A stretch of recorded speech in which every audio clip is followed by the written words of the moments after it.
नमस्कार दोस्तों, आप सभी का स्वागत है। होली फाल्गुन मास की पूर्णिमा के दिन मनाई जाती है। इस बार होली का आरंभ सोमवार 25 मार्च को मनाई जाएगी। आपको बता दिया जाए कि होली सोमवार के दिन मनाई जाएगी और शुभ दिन भी है।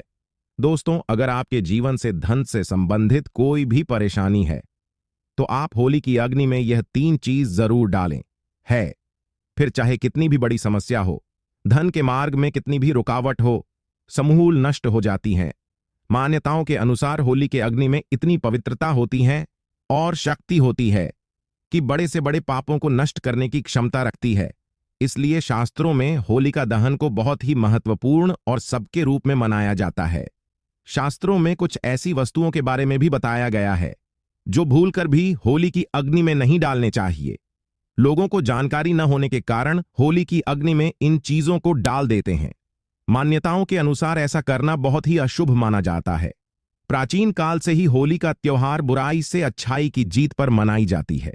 होलिका पार्क खुशियों और रंगों से जुड़ा होता है। होलिका दहन को दिव्य शक्ति का उदय होता है और बुरी शक्तियों का धीरे धीरे विनाश हो जाता है। होली के दिन और दिव्य शक्तियों की पूजा करने से गरीबी दूर हो जाती है, जीवन में सभी समस्याएं नष्ट हो जाती हैं और इंसान जीवन में धीरे धीरे आगे बढ़ने लगता है। मान्यताओं के अनुसार होली के दिन राधा कृष्ण की विशेष रूप से पूजा की जाती है।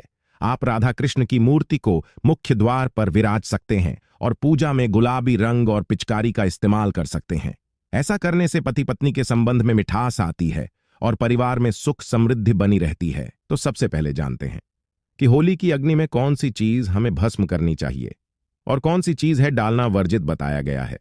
दोस्तों, आपको बता दिया जाए कि कई लोग होली की अग्नि में गन्ना डालते हैं। ऐसा करना शुभ और फलदायक माना जाता है, लेकिन ध्यान रहे कि गन्ने को टुकड़े करके नहीं डालना चाहिए अथवा भूलकर भी खराब गन्ना को अग्नि में नहीं डालना चाहिए।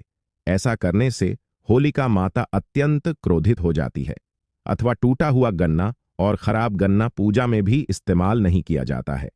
जब आप होली की अग्नि में गन्ना डालें तो गन्ना के पत्ते होने चाहिए। अधूरा गन्ना अग्नि में डालने से पूजा संपन्न नहीं होती है, इसलिए इन बातों का ध्यान रखें। दूसरी बात, कोई भी पाठ पूजा में नारियल का प्रयोग होता है और होली की अग्नि में नारियल चढ़ाना अत्यंत शुभ माना जाता है। नारियल चढ़ाने से पहले आपको यह जानना जरूरी है, नारियल पानी वाला नहीं होना चाहिए, नारियल सूखा होना चाहिए। होली की अग्नि में नारियल डालने से पहले नारियल का तिलक करें, फिर इसके बाद उसे होली की अग्नि में डालना चाहिए। ऐसा करने से घर में हो रहा क्लेश धीरे धीरे कम होगा और घर में सुख समृद्धि धीरे धीरे बढ़ने लगेगी और धीरे धीरे दरिद्रता तथा दूर होने लगेगी। सूखा हुआ नारियल अग्नि में डालने से होलिका माता आपकी सभी परेशानियां दूर ले जाती हैं और आपके आशीर्वाद प्रदान करती हैं। अग्नि में नारियल डालने से अग्नि देवता भी प्रसन्न हो जाते हैं।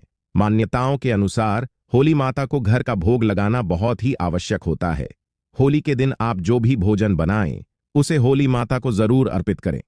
होली माता को मीठी रोटी चढ़ाना बहुत ही शुभ माना जाता है। ऐसा करने से होली माता अत्यंत प्रसन्न हो जाती हैं। आप होली माता को गुजिया मीठी रोटी चढ़ाते वक्त उनकी संख्या 2 या 4 होनी चाहिए, 3 की संख्या में कभी नहीं चढ़ाने चाहिए। होली की माता को बर्फी का भोग जरूर लगाए। होली माता को मीठा सबसे अधिक प्रिय होता है। होली की अग्नि में बाले हैं या कोई भी फसल चढ़ाने चाहिए। ऐसा करने से आपको कभी भी अन्न की कमी नहीं होगी।